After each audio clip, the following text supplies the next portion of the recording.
چەند ساڵە تاراوگەنشینە و لە ئەمریکا دەژی، بەڵام چەندین ساڵە بە خەون و هیوایەکەوە ژیاوە خەونی نووسینەوەی مێژووی ساڵانی هەفتەکانی شاری سلێمانی لە دووتوێی ڕۆمانێکی 530 لاپەڕەییدا. ئەم خانمە ڕۆمانوسە لە ڕێی خۆشەویستی و ئاڵنگاریەکانیەوە قوڵ دەبێتەوە بۆ نێو جوانی لە بیکراوەکانی شار و خەمی گەورەی مرۆڤەکان. ڕازاو غەفور میوانی زایاڵەیە. ڕازاوخان بەخێربێی بۆ بەرنامەی زایاڵی داهێنانی دەنگی ئەمریکا.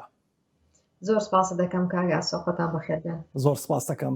ڕازاوخان، ئەم ڕۆمانە نوێی تۆ هەڵبەت ڕۆمانێکە زیاد لە 530 لاپەڕەیە، بەڵام ئەم ڕۆمانە گەڕانەوەیە بۆ مێژووی شارێک. پێمان خۆشە بۆ دەنگی ئەمریکا و بینەرانی دەنگی ئەمریکا باسیەوە بکەی. ئەم گەڕانەوەی تەنها بۆ مێژووی شارێکە یان گەڕانەوەیە بۆ مێژووی سەر لەبەریە و کارکتەرانی کە لە ناو ڕۆمانەکەیە؟ ڕۆمانی کوڕی ژێر چەترەکە خۆی لە خۆیان باسی وەکو مێژوویەک وایە، باسی من وایدا ئەنم باسی هەموو خێزانێکی کوردستان بێ، بەتایبەتی سلێمانی، چونکە من باسەکانم لە ساڵی هەفتاکانەوە دەست پێ ئەکا باسی خێزانێک ئەەکەم کە بەڕاستی ینی بنەچەکەی لە گەڕەکە کۆنەکانی شاری سلێمانیەوە دەستی پێ کردو و ینی باسی خێزانێکە کە بەچە قۆناغێکە ئەڕۆن، ینی باری سیاسی، باری کۆمەڵاتی، باری ئابووری کە هەمووی کارەساتە و تەسیراتی تێکردوون و ڕێنمایی ژیانیان ئەکات و ژیانیانە با بەڕێوە. بەتایبەتی کاراکتەری یەکەم بڵێن پاڵەوانی یەکەم کچێکی تەمەەن 8 ساڵە کە بە درێژایی ساڵەکانی ژیانی بە قۆناغەکانی کە پیاتێ ئەپەڕێ نمونەیەکە بۆ زۆرینەی خێزانەکانی سلێمانی، خێزانەکانی کوردستان و بەتایبەتی کچەکانمان و گەنجەکانمان کە لەو سەردەمەدا چۆن ئەژیان و خێزان چۆن چۆنی بوو، دایک و باوک و بەهرەمەنی دایک و هەنێجار تونوتیژی باوەک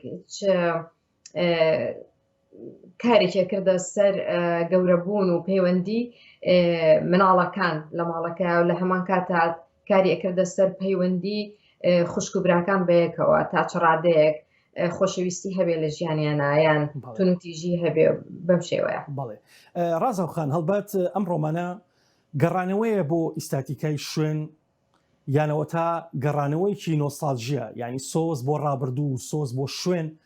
ئایا لەسەر ئەم دوو تەوەرە ئیشت کردووە یان هەوڵ داوە لە ڕێی کارکتەرەکانەوە مێژووی شارێک، مێژووی پەیوەندیەکانی کۆمەڵگەیەک، پەیوەندەکانی ئەو کارکتەرانە پێکەوە گرێ بدەیتەوە؟ خۆی من کاتێککە هاتمە دەرەوە بۆ ئەمریکا بەڕاستی ینی مین ڕیزن ینی سەبەبی هۆی سەرەکیم کە من ئەم ڕۆمانەم نووسی لەبەرەوە بوو کە من سۆزێکی زۆر زۆرم هەبوو لە ناخمدا، ینی ئەو ڕابردوانە لە لای من نەبوون بە ڕابردوو، ینی دایمەی خۆی من لەو کاتەیە ئەژیام، ینی سۆزم زۆر زۆر هەبوو، حەزم ئەکرد ئەو شتانە دووبارە ببنەوە. بێگومانەوە دووبارە نابێتەوە شتێکە کە مەحاڵە، بەڵام نووسینی من بۆ ئەو ڕۆمانە و دەستپێکردنم هەستم ئەکرد وەکو پەنجەرەیەک وایە کە ئەتوانم هەناسەی لێوە وەربگرم. من خەریب و تووشی هۆمسیک ئەبووم، ینی دوورکەوتنەوەم لە کوردستان تووشی نەخۆشی کردبووم بەڕاستی، ینی تەنها منفەزێک بۆ من شتێکە هەناسەی لێوە بم ئەوە بوو کە دەستم کرد بە نووسینی ئەم ڕۆمانە. طبعاً زۆر زۆر خۆش بوو بۆ من ئەو ساتانی کە ئەم نووسی، بیرەوەریەکانی زۆر کۆن و مناڵی ئەهێنایەوە خەیاڵم. ئەمە خۆی خەیاڵ، ینی شتێکی ڕیالیزمێکە من نووسیمە واقع لەگەڵ خەیاڵات تێکەڵم کردووە. بۆ من ینی خۆشترین شت بوو، خۆشترین ئەو ساتانە بوو کە ئەم نووسی و کە بیرەوەریەکانی کۆن بوو کە بەڵێ تیامان. هەڵبەت خەیاڵی واقع ئامێزانە یان واقعی ئەفسونگرایی لەم ڕۆمانەیە تا چەند توانیوێتی بابەتە هەرە سەریشەکەی ڕۆمانەکە بتوانێت زەخ کاتەوە یان ئامانجە هەرە سەریشەکەی ڕۆمانەکە گرنگە بینەرانی دەنگی ئەمریکا بزانن کە لە پشت ئەم ڕۆمانە 530 لاپەڕەیەوە چ بابەتێکی زیندوو حزۆری هەیە؟ ئایا ئەوە چ بابەتێکە کە سەر لەبەری کارکتەرەکان و مێژووی ئەو شارە لە ساڵانی هەفتاکانەوە گرێ ئەداتەوە بەیەکەوە؟ بەڵێ من کاتێک هاتمە دەرەوە لە کوردستان طبعاً ژیان بە شێوەیەکی کە بوو، یعنی هەمومان نەزانین ژیان جۆرێکی تر بوو وەکو ئێستا نەبوو. من دوای 5 ساڵ گەڕامەوە بۆ کوردستان. کاتێک کە ئەگەڕامەوە هەموو سەفەرێک کە ئەڕۆشمەوە بۆ کوردستان زۆر شتم تیا ئەبینی کە زۆر گۆڕا بوو، زۆر ناخۆش بوو بەلامەوە. یعنی ئێمە کە هاتینە دەرەوە کوردستان شتێکی تر بوو. کوردستان پەیوەندی خێزان و دراوسێ و هاوڕێیەتی شتێک بوو، یعنی کە ئێستاش بە شێوەیەکی زۆر سەیر گۆڕاوە. خۆشەویستی هەبوو، ناڵم نەبوو، ئێستاش هەیە، بەڵام ئەو خۆشەویستیە کە لەو سەردەم و لەو کاتەیە کە هەبوو ئێستا زۆر زۆر کەمە، یعنی شتێکی زۆر دەگمەن دەست ئەکەوێت. من حەزم بەوە ئەکرد ئەو شتانی کە جاران هەبوو، ئەو دراوسێ کۆنانی کە خەمخۆری یەک بوون، ئەبوون بە خوشک و دایکی یەکتری و ئەبوون بە باوک و برا بۆ یەکتری، حەزم کرد ئەوە بمایە بۆ شێوەی خۆی بەو شێوازە. بەڵام لەگەڵ گۆڕێنی تەکنەلۆجیا و هاتنی کۆمپیوتەر و لاپتاپ و ئایپاد و ئەم جۆرە شتانە تەسیرێکی هێجگار زۆری کردوتە سەر کوردستان، هێجگار زۆر کە خەڵک نایپەرژێتە سەرەوەی هەواڵە یەکتری پرسێ و خێزانیش هەتا تەنانەت خێزان، یعنی ئەو پەیوەندیە تۆمۆتیژەی کە جاران هەبوو، ئەو خۆشەویستێ زۆرەی کە جاران هەبوو، ئێستا بە بۆنەی ئایفۆن و ئایپاد و ئەم نەو عەشتانەوە کەس فرای کەس ناکەوێت. یعنی لە ماڵێکا دانیشن 5 کەسن هەر 5 ئایفۆنێکی پێ و قساکە. جاران وانە بوو. جاران من باسی ئەوم کردو کە باوک گەڕایەوە ماڵەوە، دایک خواردنی حازرە کرد و مناڵەکانی لە دەوری خۆی کۆ کردو، هەموو بەیەکەوە دانیشتن، ژیانەکان وا ئەڕۆی بەڕێوە بە نزیکی یەکتری و بە خۆشەویستی یەکتری.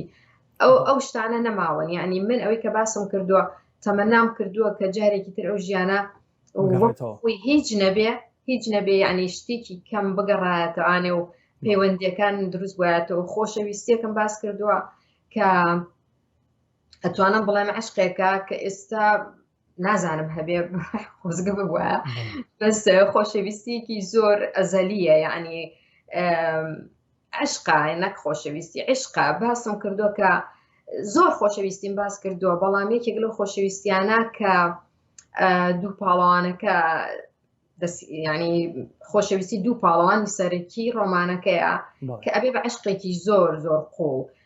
لە هەمان کاتە باسی زۆر زۆر خۆشەویستی تریشم کردووە، باسی حەزلێکردنم کردووە. یعنی حەزلێکردن شتێکی ترە، دوورە لە خۆشەویستیەوە. حەزمەکرەوە هەموو گەنجەکان لەوە تێبگەیشتە لەو نقطەیە. باسی باوکێکم کردووە کە چەند تووڕەیە، کە چەند تۆمۆتیژە لەگەڵ مناڵەکانیە، بەڵام سۆز و خۆشەویستێکی زۆر زۆری هەیە بۆیە ئەو باوکە بەو شێوەیە عاملی مناڵەکانی ئەکاو.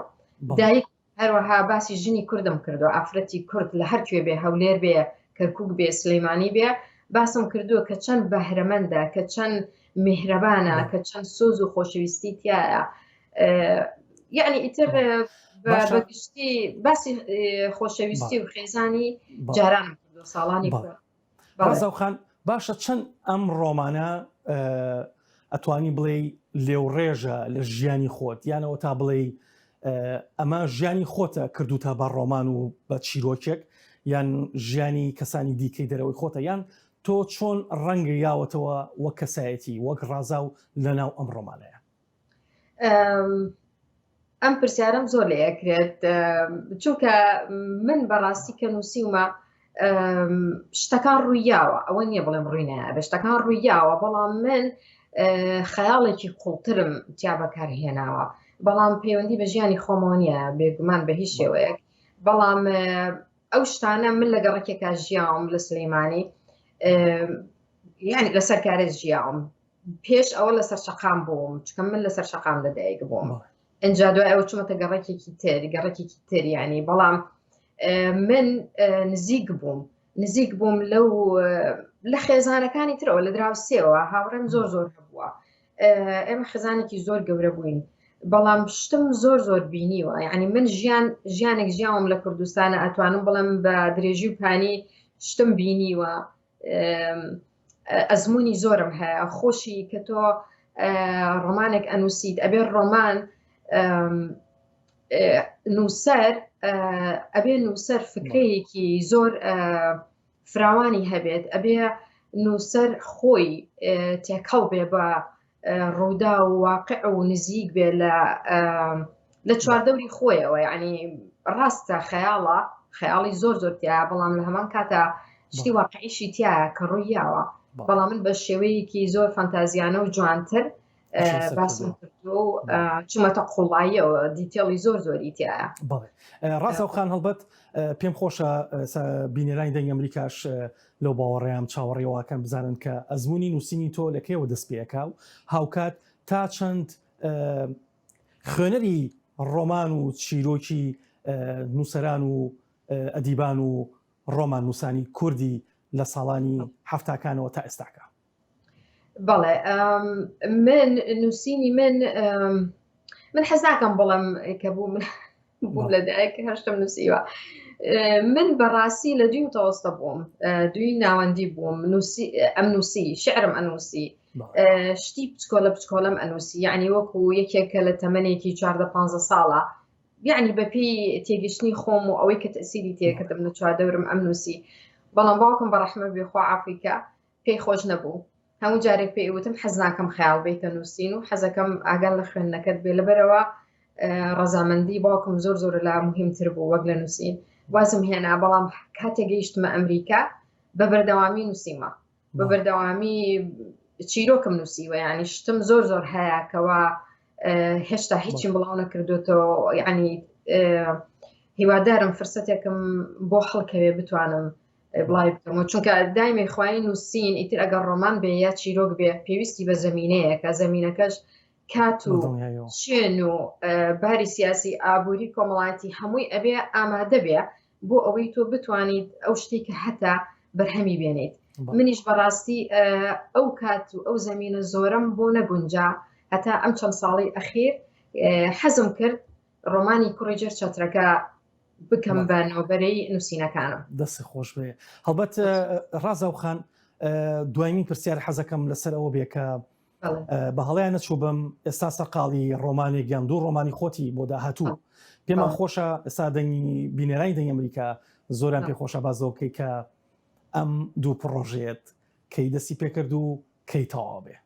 بەڵێ لە ڕاستیە پار مانیدا یەکەم کتێبم ئەمانیش هەر ناوێنە نۆڤڵ بە حساب لەبەرەوەی کە بەسەرهاتێکی گەورەیە بە ئەنگلیزی نووسیومە Long Fought Freedom.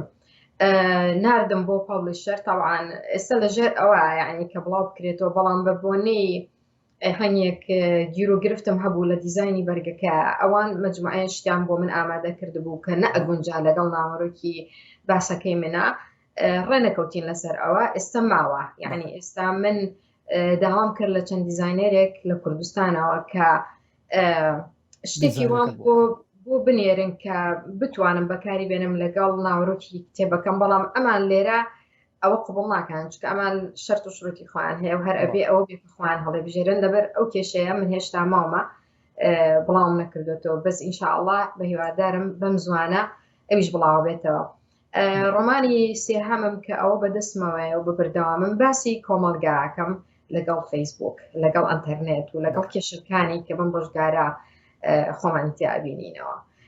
ڕۆمانی ئینشاءالله ئەبێ بە ڕۆمانی چوارم، ئەمە ڕۆمانێکی واقعیە، ئەمە هاوڕێکی خۆم داوای لێ کردوم کە ژیانی بکەم بە ژیانێکی بە چیرۆکێک بە ڕۆمان بە چیرۆکێک و تەبعاً زۆر سەرنجڕاکێشە زۆر شتێکی نایب دەرەچێت. دەست خۆش بێ. زۆر سپاس دەکەین ڕازاوخان بۆ ئەو کاتی پێت بەخشین بۆ بەرنامەی زاڵی داهێنانی دەنگی ئەمریکا هەربژی. زۆر سپاسی ئەوەکەم و بە خێراتنتانەکەم و کاتێکی خۆش. زۆر سپاس دەکەین.